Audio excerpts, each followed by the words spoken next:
On today's episode of Gathering the Kings. I had a deal that was going to fall apart, and he pulled it through. He did the impossible.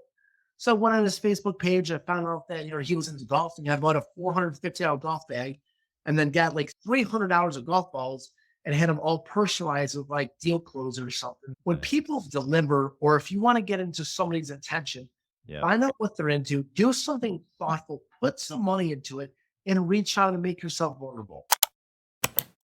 What's up, everybody? I'm Chaz Wolfe, Gathering the Kings podcast. Today, I've got Jack Petrick on the King stage, man. My brother, how are you? I'm doing well. Thank you for having me.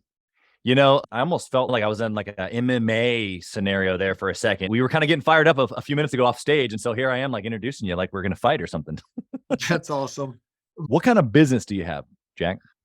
Oh, I've got a few different, but the main thing I do is real estate. So I started off many years ago as a firefighter paramedic, read the book Rich Dad Poor Dad, got extremely inspired, knew nothing about house building, construction, management, rentals. Right. Went on eBay and more specifically Amazon. I purchased every book, how to build a house, how to be GC, how to wire a house, how to run the whole thing. So basically, I came from a point where, just had a high school education, but I had a lot of drive, initiative, and determination, persistence, and resourcefulness. But I just didn't have the direction where to aim that at. But once I came across that book, it was like a light bulb went off. So I became interested in real estate. I started building custom homes. I did that up until 2008 when the market blew up with all the mortgage meltdowns. Yeah. So at that point, I was still a fireman. I was looking for where's the opportunity at. And at the time, it was in buying distressed single-family houses. So in my market, which is Cleveland, Ohio, we were buying houses initially at $60,000, which is half of what they used to be. They used to be $120,000. I'm like, great, we're buying them at a 50% discount. And the market just fell out to where we're buying them at $4,000 a house. So we spent like 13 years just buying these houses up. They were destroyed, as you can imagine. Yeah. We would fully rebuild them, rent them out. We have very minimal maintenance calls or requests. We had the nicest place to block. We had equity, so it made sense. Yeah. So I did for about 13 years, got intrigued with multifamily apartments, transitioned, spent about a year learning about that. Again, books, courses, events, paid for some one-on-one mentoring, really got geared up for that. I left the fire department at 15 years, it's pretty rare that happens. Most people. Big deal. They'll go a career there. And it's a great career. But, somebody said in a mastermind, Josh Cantwell, a buddy of mine, a mentor of mine, he said, we think of our job as it's a life jacket when it's really an anchor around our neck holding us back. Interesting. I thought about it more, and I didn't want to be at a typical retirement age, look back and have the regret of what would life look like if I would have done it. And I didn't want that regret. So when I left the fire department, I left my pension, healthcare, and I was 10 years too old to ever get rehired. So I literally burned the boat. Burned it all the way. Yes. And then jumped into another mastermind, which was, again, I lost my income, and I jumped into a mastermind, which was half of the income I made as a fireman. So it was like another, pretty big step. I got around a lot more people with bigger mindsets, bigger ideas, thoughts, taking bigger action. And then built up into that 4-year period about a 700-unit multifamily apartment portfolio. And then about a year and a half ago, I reconnected 2 partners that I have down in Florida. And we're building homes down in Florida right now as well. So I've got 50 homes under construction. And then we have another 50 homes that we're in process of getting permitting. So real estate is my main thing. I do have another business with my wife. And then I got some other things going on. But real estate is the foundation core piece of what I do. Well, first off, I love real estate. We've talked about that on the show many times. I love the creativity inside of real estate because when you read Rich Dad Poor Dad, you started building homes. When I read Rich Dad Poor Dad, I did not start building homes. And that's the power of the creativity of business and, of course, real estate. Like, we can read the same book, get the same success principle, and then go apply it in completely different ways. It literally is the backbone of Gathering the Kings, because even whether it's the podcast interviewing lots of different people or even in the mastermind groups, it's like, man, we're all in different industries. But the reality of it is there's a lot of similarities. It's the same success principles. It's the same struggles. And when we can get together, talk about them like we are here today, we bring light to those situations, solutions, the whole deal. I love it. Okay, so we've got a lot to talk about since you've got a lot going on, but I'm going to try to guide us through a little bit of a story here. And you gave us a little bit of kind of how it happened, but what I want to know is, like, actually in the fire department, firefighting world, there's a lot of people who will stick with that and then do the side jobs. I've got current friends that do that. Sure. What for you clicked where it's like, I have to burn the bridge or I have to move on? And I'll kind of take that as like the beginning for you, like when you just like did it. What was that? The biggest thing was changing the people that I'm around, the audience of people. There's that famous saying that look at the 4 people around you and that's who you're going to become. And I had to change my influence and circle because the people that I grew up with, that I'm friends with, and a lot of the guys in the fire department and elsewhere, they're just influences. There's a lot of people that just want to hold us back, maybe not intentionally. Maybe they're just, they're just wired that all they see is the negativity, or all they see is fear, or they know of their friends, aunts, uncles, third boyfriend that had a property, lost money, like whatever the story is. But it's like, it just really became, as I started connecting with other people and a lot of personal development. So I was involved in an MLM company. We never made a nickel with it, but what I did make with it was a lot of mindset shifts and a lot of books and a lot of personal development. So Totally. all of that was just various puzzle pieces that kept on getting put together. It kept on redefining me. When I grew up very blue collar, the version of me 10 years ago is not the version of me today. And there's still a lot for me to improve. But I used to have like the gas app on my phone, trying to find the cheapest gas. And like, there was a lot of development that had to go as far as changing what my limitations were. We all have this box we put around ourselves, and I can't do that, or I can't earn that, or I can't be that. It's a bunch of garbage. Like the opportunities that we have here, we don't even realize. I was just sharing before, I went to El Salvador with my daughter. Just seeing where people come from, a true third world country. They have no resources, no money, no education. They have rocks holding down the roofs. Like most of the world lives like that. Or we are in an environment that we literally can do whatever we want, but our mindsets prevent us from going to the next level. Yeah, it's so true. And we hear it. Like, it's not like the listener today is hearing you say this for the first time, right? They're hearing you say it for the first time, but they haven't heard it for the first time. Sure. So what's the gap between hearing it and hearing it? I think the gap is just finally believing it with yourself that you're capable of doing it. And for all of us, that takes a different amount of time. Yeah. It's some of us, the pressure allows us to take that next step. Sometimes it's more of a nurturing effect. It's all going to be differently for us. And, I didn't even realize that I needed that. It just really was connecting around with the right people and people that are doing bigger. And I feel like a lot of that came from going to masterminds, going to events and paying for it, because the reality of it is you're going to pay for it one way or another. The first many years, I did everything self-taught, reading books and plowing my path. And that's how it started. But I didn't realize about the mentorship side. Again, I'm not selling any mentorship, but if I had to look back and change things, if I would have taken that mentorship earlier and had that person to be next side by side with me and provide the path and that reassurance, I would have got there a lot faster. Yeah. Yeah. I think once you know what the path looks like, if you will, then you know how long it took you. And if you can help somebody understand before they have to go figure it out themselves, then their path just becomes literally to the same exact marker. It becomes so much less. And the difficulty or the gap there, since we're talking about gaps, even in my own perspective, is the willingness to listen, or the willingness to go, I value that enough to where I'm just going to go do it and not question things, because I question everything, and that's been great. But it's also been, man, if I had just not been so stubborn, if I had just go do it, champ, I probably, even after I had the recognition that you do, that mentorship is good. It took me a long time myself to have the same acknowledgement that you just described. Even when I had the acknowledgement, I was still trying to pick it apart, and goodness gracious, we're not doing anything that somebody else hasn't done before, right? So once we can tag onto a person, find somebody successful and just copy what they do and take action, it changes everything. Yeah, 100%.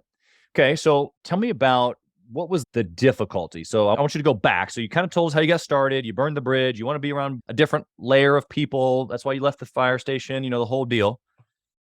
but now you're in business and you're kind of making things work, and it's, you're in the home building section, and before 2008, you're probably experiencing some wins and losses. What was the struggle of that time? Like the biggest, like put your stamp on it. This was the hardest thing from 0 to a million, let's say. The hardest struggle, that's a real hard one, because there's been so many struggles, challenges, explosion, losing key people, having to raise millions of dollars to close in a deal, and you don't think there's any way that can happen. Right. But I gotta say, like, every time we've been through those massive stressful events, it's created and kind of raised me up to the next level. What I mean by that is when I experience a similar stressor event on the next time, it's not nearly as stressful, because you start to gain the confidence. You've been there, you've done that, things blew up, worst case scenario, and you were able to get through it. So many times I feel that it's just fear that stops us and prevents us, because the fear of the unknown, the what if, the worst case scenario. But in reality, rarely is it ever worst case scenario. And every time, no matter how bad it is, we've been able to get through it. So I think that's really been the biggest piece of just going through those experiences, getting your head squeezed in a vice, and just having the confidence that you can get to the next event. Yeah. So, I mean, obviously that's a lot of mindset there, persistence, kind of just like a no quit, just figure it out. I wrote this down, actually, the stressor event. I'm actually, right after this show, I'm doing a connection call with the folks inside of Gathering the Kings Mastermind. And we're going to talk about a similar deal, but I'm going to use this language actually, and I'll let them know your name and they can reach out to you. But the reality of it is that we go through these, what you're saying, stressor events. And I had one last week, and where on top of all these things that are normally happening, what should have gone really smooth and this didn't. And because of that, I had to then put another level of intensity onto it. And so now I think differently. Could I have thought the way that I think now last week before it? Yes. In fact, it's not like this revolutionary, like, oh my goodness, I had never thought about that before. But now I know that I have to think like this, or that it's like the old way can't even be an option anymore, because I need to eliminate what just happened. Right? Sure. It's like almost changing your vocabulary. I can't, how can I?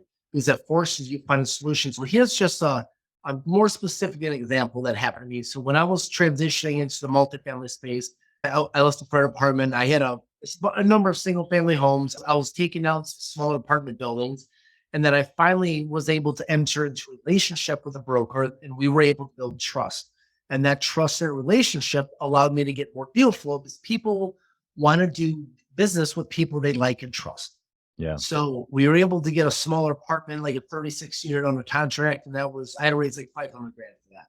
So whatever, it wasn't that big of a deal. But now that relationship opened up another deal. Now I needed 2 million.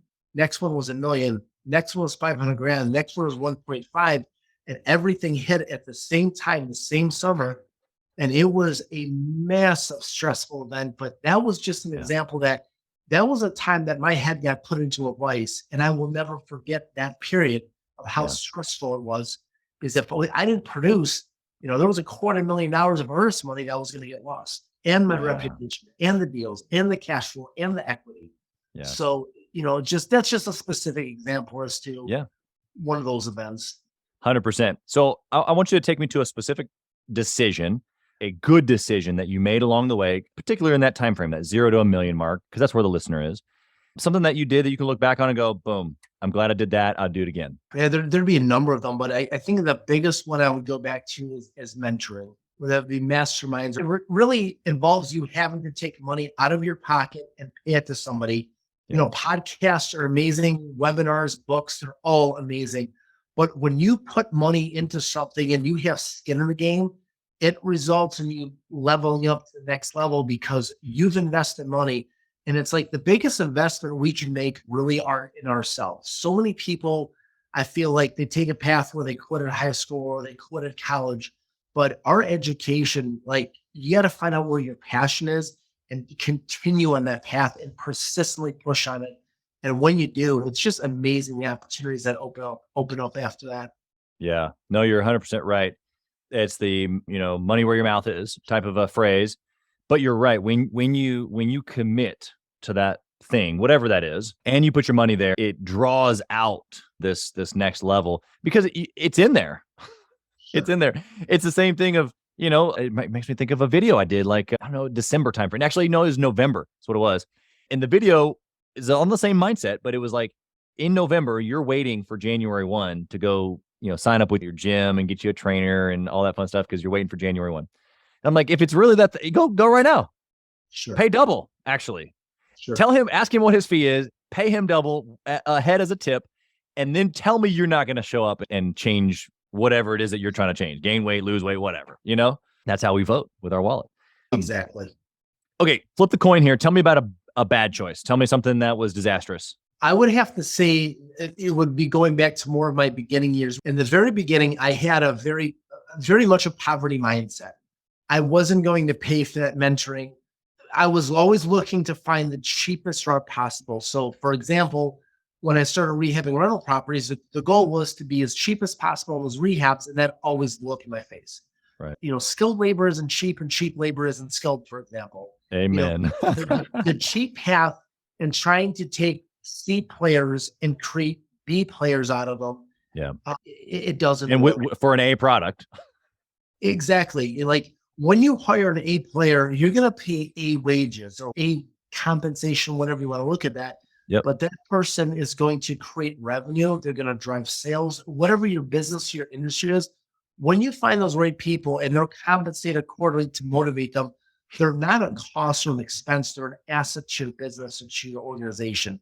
Right. And when I've hired so many of the wrong people through the years, it's not the revenue that we lost in that moment. It's the momentum we lost. It's the deal flow. It's the equity. There's so much more that gets lost than what that amount is. And then when we started transitioning, looking at bringing people on more A players and paying them accordingly, that's something that was a mindset block for me and sometimes other people. Let's just take the salary of $100,000, whatever your industry is. Yeah. You're not paying that person $100,000. You're paying them X amount of dollars per week.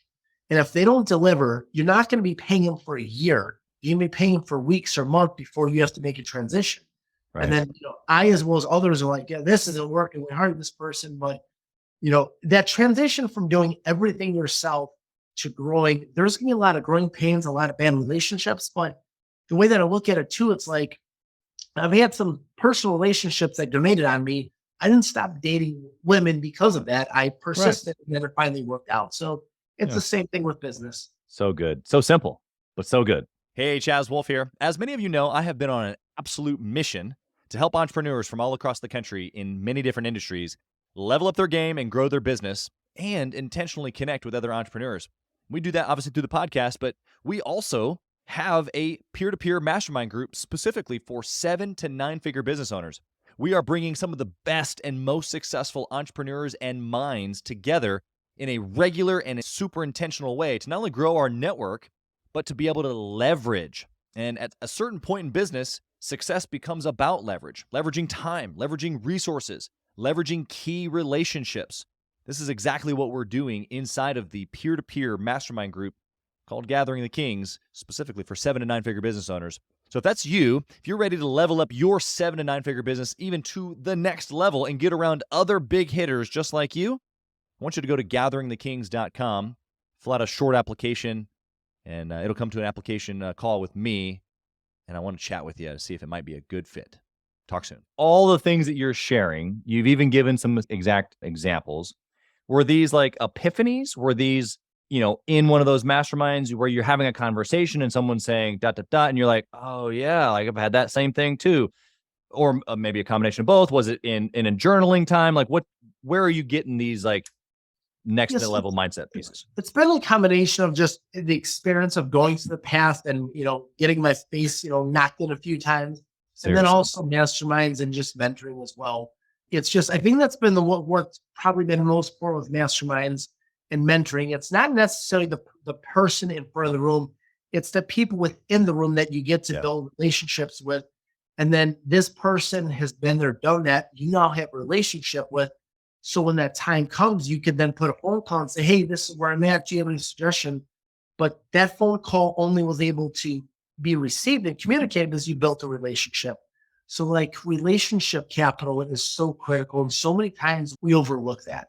Yeah. And one of my mentors, he mentioned that word multiple times, relationship capital. It's our network. It's so critical to our success.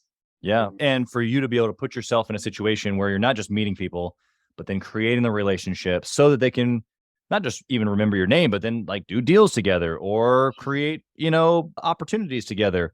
I'm going to just give myself a little bit of a tap here. At the very beginning, you said, dude, this entire podcast process that you put me through is like top notch. You're on with the notifications and this, and of course we send out something in the mail, and it's like, you're going to remember gathering the kings.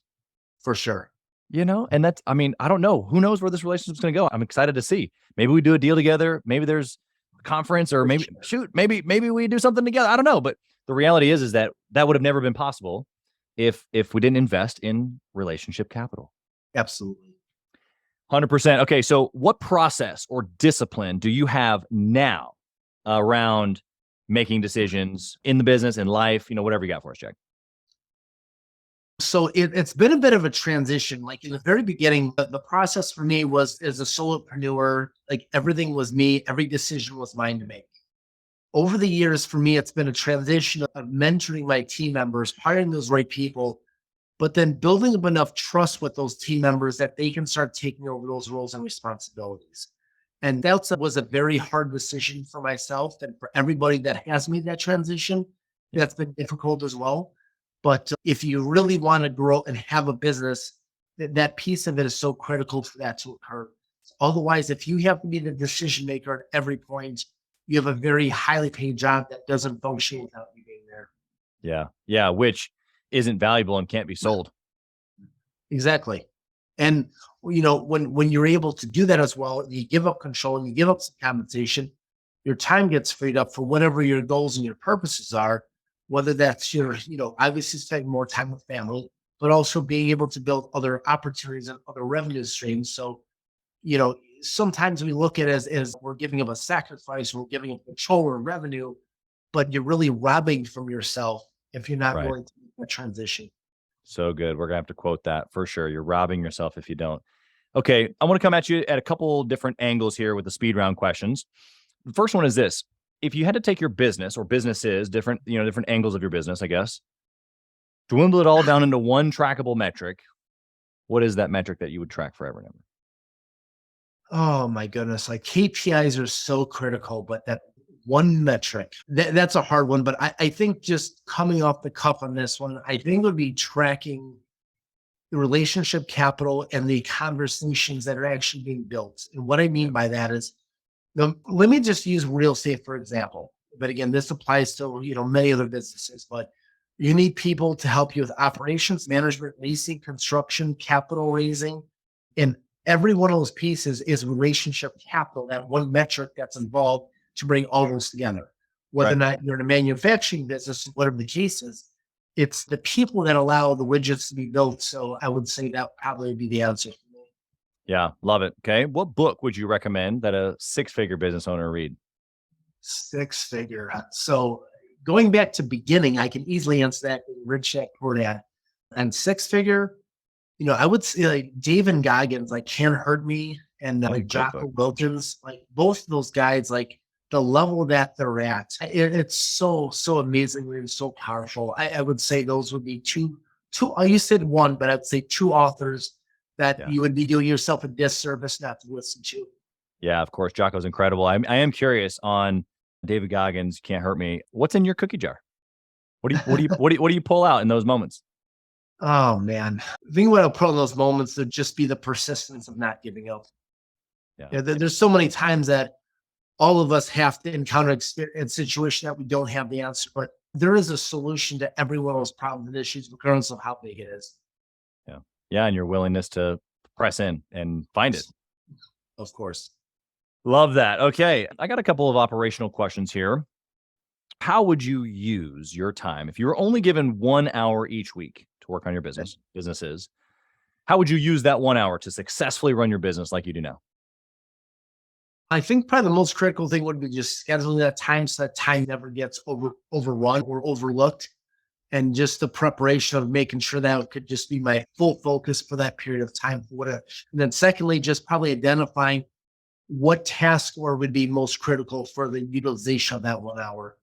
It's probably not going to be negotiating flooring pricing. It's probably going to be more of the bringing the operations of the team together and trying to understand again, having them track their KPIs and being able to review in a brief moment, what are our KPIs for that business? Yeah. Love it. You've already shared, my normal question is, do you intentionally network or mastermind with other entrepreneurs? Obviously you do. A lot of your mindset has come from that. I want to open up your perspective to the person that's listening right now. Maybe they've even heard me talk about this very thing on the show, or maybe they've been to a conference or wanted to go to a conference or wanted to join a group, whatever it was. And then they don't. Yeah. Procrastination, scarcity mindset around the money. You kind of related to that earlier. What would you say to that person right there that it's just rip off the Band-Aid, dude, whatever that looks like for them? What would you say to that person? Exactly. I think it'll just go back to look at your situation, where you're at and where you want to be, and how long have you been not able to bridge that gap? Because so many times it comes down to two things: it's money and the time commitment, why people will be willing to move forward. And sometimes it even gets a bit more challenging in there, where they just don't believe they're capable of it, that they can't do that, they can't achieve that.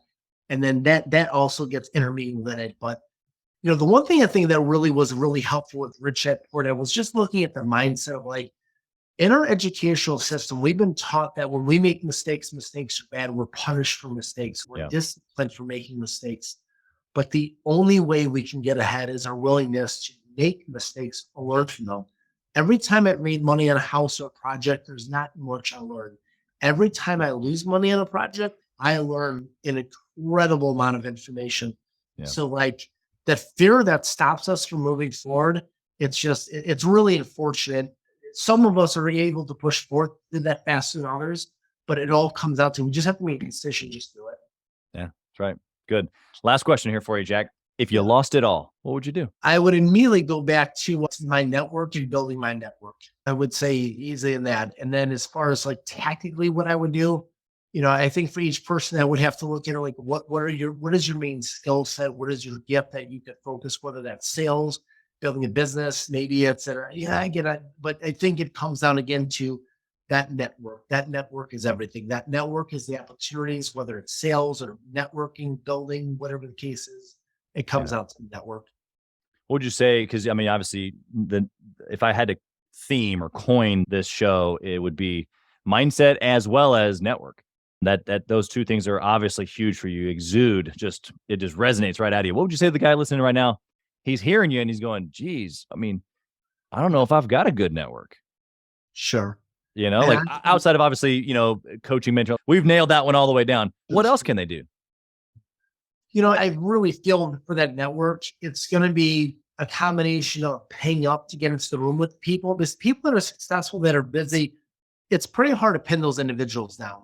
Yeah. And if they're down, they're relaxing with their family. They generally are just that mindset. They want to stay in that frame. And I think secondly, it's just having clarity as far as what do you want to pursue? Real estate, buying existing value-add businesses, right, e-commerce, crypto trading. What is your niche that you want to do? And find out the people that you want to replicate and try to do what you can to get within a circle. If that person doesn't have a mentoring, one-on-one, or whatever the case is, do something out of the ordinary to get their attention. I have sent many people, sizable gift cards and gifts and thoughtful gifts, or I can go on Facebook. I had a loan broker that just absolutely crushed it for me. I had a deal that was going to fall apart, and he pulled it through. He did the impossible.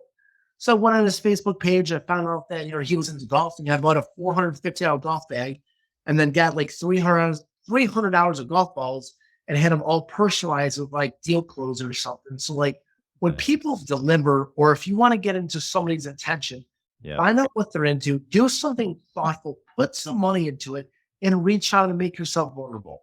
Yeah. And it's just that for me has paid off massive dividends by doing that. Yeah, 100%. I took an interview. I owned several businesses at the time, but I took an interview at the 10X headquarters, Grant Cardone's office. And I was interviewed by a few people, and I was offered 2 positions that I turned down.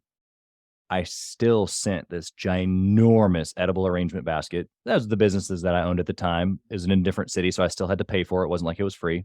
But I specifically added bananas because the guy that I wanted to connect with liked chocolate dipped bananas. That's awesome. And a year and a half later, he called me. Well, we had been talking, but he called me for an opportunity that was so unique that I moved my entire family across the country.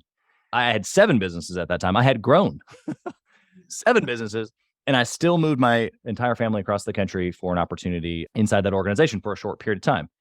But the reality of it is that, did it come down to the bananas? Probably not. But my name, the opportunity, the encounter that we had was heightened and remembered. Yes, The freaking bananas. exactly. And like, even when I was trying to get hired in the fire department, I was thinking like, how do I set myself apart?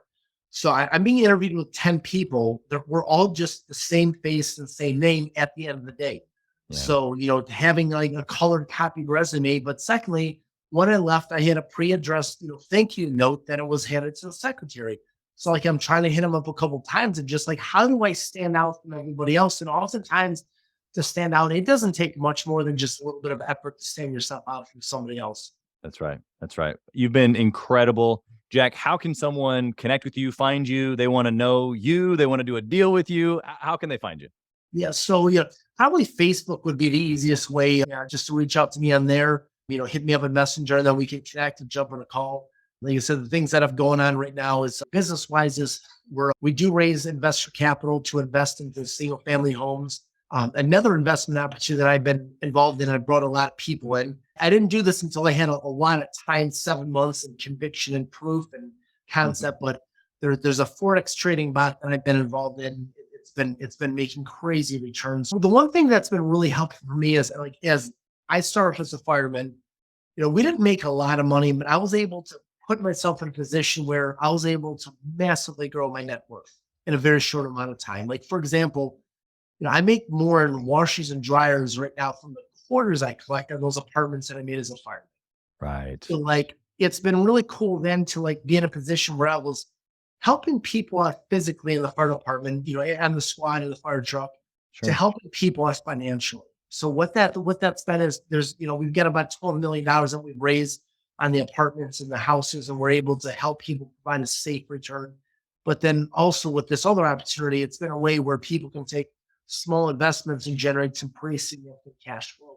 So it's been a really good way of kind of again transitioning from physically helping people to financially helping people. And that's really has been my big transition. It's finding the needs and being able to put people together and be able to provide cash flow for them. Because at the end of the day, cash flow is what's needed to retire. And that was the piece that was so missing when I was in the fire department.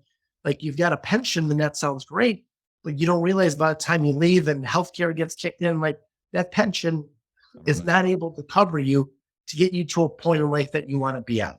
And providing financial opportunities, investments, cash flow is what allows people to have financial freedom.